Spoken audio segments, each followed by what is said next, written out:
Hola a totes i a tots i benvinguts un dia més a l'assignatura de València. Concretament estem en la part de gramàtica. I què anem a veure esta setmana? És molt facilet el que anem a veure, mireu. Esta setmana anem a veure una cosa que se diu els temps verbals. I com hem fet durant tot aquest repàs de la part de gramàtica de l'assignatura de Valencià, els temps verbals van a ser un tipus de paraules que tenen que veure en el que donàvem la setmana anterior, que eren els verbs.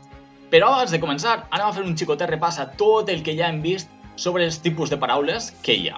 En primer lloc veurem els substantius. Recordeu que els substantius són les paraules que anomenen animals, coses, persones o objectes i poden ser de dos tipus, podien ser els comuns i podien ser els propis. I després també estudiarem que els substantius tenen un gènere i un nombre. Se'n recordeu el que era el gènere? El gènere era que les paraules podien ser masculines o femenines. I el nombre era que podien ser singulars o plurals. Recordeu, singulars és que sols hi havia un i plurals és que hi havia més d'un. Després de veure els substantius, veurem els articles. I els articles eren les paraules que ens indicaven de quin gènere són els substantius, és a dir, si són masculins o són femenins. Si són masculins, tenim els articles el, els, la l'apòstrof, un i uns, i si són femenins, tenim els articles la, les, la l'apòstrof, una i unes. Una vegada que acabarem amb els articles, passarem als possessius. I els possessius eren aquelles paraules que ens indicaven de qui són les coses. Vale? És una possessió de qui és meu, és teu, és seu, és vostre, és nostre, és d'ella, és d'ell. Això eren els possessius. Quan acabarem amb els possessius, passarem als demostratius. I els demostratius ens indicaven el lloc on estaven els objectes o les persones o els animals o les coses. I teníem tres tipus de distància. Teníem una distància que és davant de nosaltres, que estava molt pròxima a nosaltres, i utilitzàvem este, esta, estes, aquesta, aquestes, aquests, aquestes. Val? Després tenim una distància mitja, és a dir, que està a una distància que no està molt lluny, però que tampoc està a prop. I aquestes paraules eren aqueixa, aqueixos, aqueixa i aqueixes. I per últim ja tenim els que estan super lluny. Els que més junts estan de tots. Que teníem aquell, aquells, aquella i aquelles. Quan acabarem amb els demostratius, passarem als adjectius. I què eren els adjectius? Molt fàcil.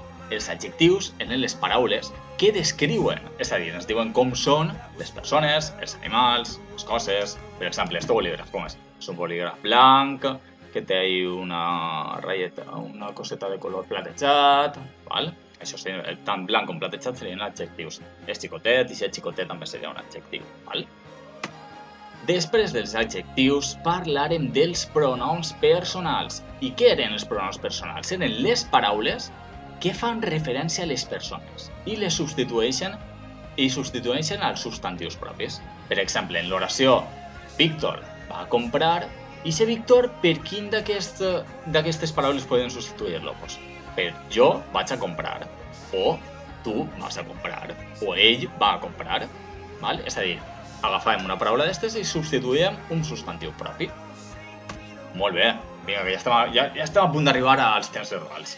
I el que veurem la setmana passada van ser els verbs. I què eren els verbs? Eren les paraules que expressaven accions, vale? És a dir, les coses que fem, com per exemple ballar, córrer, jugar, dibuixar, pintar. Vale? Tot això són accions que fem.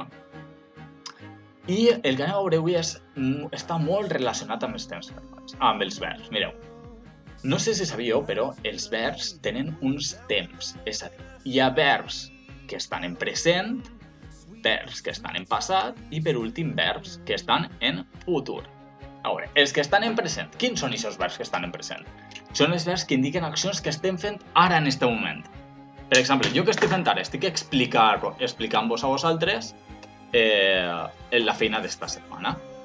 Per exemple, el verb explicar seria en present. Després, tenim verbs que són en passat. I aquests verbs que ens indiquen accions que farem abans. Com per exemple, ahir jugava amb l'ordinador. I si jugava és de ahir, per tant és un verb en passat. I després tenim verbs que són en futur. És a dir, verbs que farem demà, la setmana que ve, d'ací un mes, l'any que ve. Tots això són verbs. Per exemple, la setmana que ve aniré de viatge a França. Vale? Pues ixe aniré, que és el verb, està en futur. Mireu, jo us he ficat alguns exemples perquè ho tingueu un poc més clar. Mireu, verbs en present, i t'he dit jugue, pinte, estudie, cante. Per què? Perquè són coses que estic fent ara. Vale? Jo jugue, jo pinte, jo estudie, jo cante. Són coses que faig ara. Després, els verbs en passat. Dibuixava, ballava, deixava, tocava, són coses que he fet abans. I per últim tenim els verbs que estan en futur. Viatjaré, tiraré, menjaré, olvidaré. Són coses que faré en el futur. Vale. Per a repassar un poc més, sí, ja tenim el final de la despedida. Per a repassar un poc més, mireu, així vos he plantejat una activitat que és molt senzilleta. Mireu, en la fila de color blavet tenim uns verbs i en l'altra fila tenim present, passat i futur. I hem de relacionar-los. Per exemple, el primer, dibuixe. Dibuixe que serà present, passat o futur. Què penseu que és? Tic-tac, tic-tac. Vale, jo us ho dic. És molt fàcil. Mira, dibuixe és una cosa que podria estar fent ara, veritat? Dibuixe. Jo dibuixe un gat. Val? Aleshores, dibuixe seria un verb en present. Vale, un altre. Ahí, mireu, m'he equivocat i l'he escrit mal. Però no passa res, s'ha corregit. Vale. Pintava. A veure, pintava. Eixe en què estarà? Estarà en present, estarà en passat o estarà en futur? Pintava és algo que podria haver fet ahir o la setmana passada, per exemple. La setmana passada pintava un dibuix de Garfield. Sabeu qui és Garfield? És un gat molt gordo. L'heu vist alguna vegada?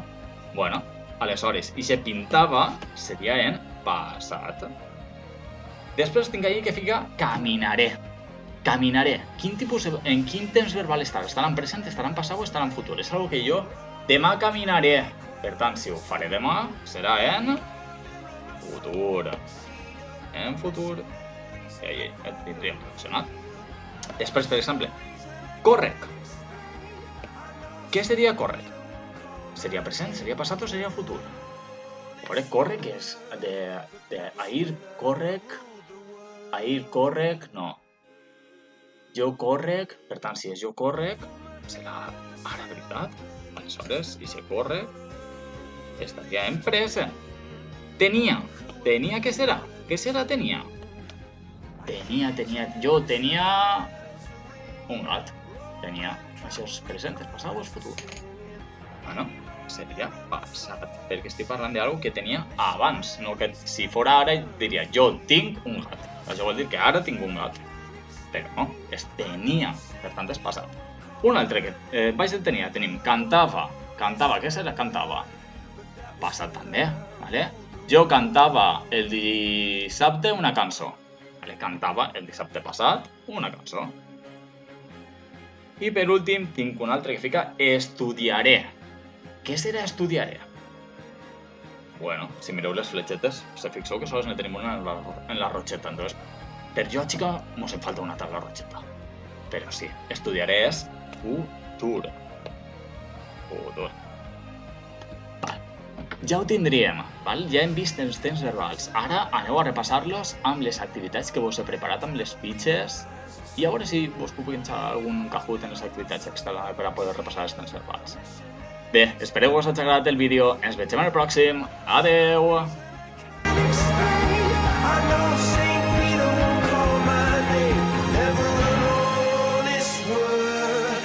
That was when I ruled the world.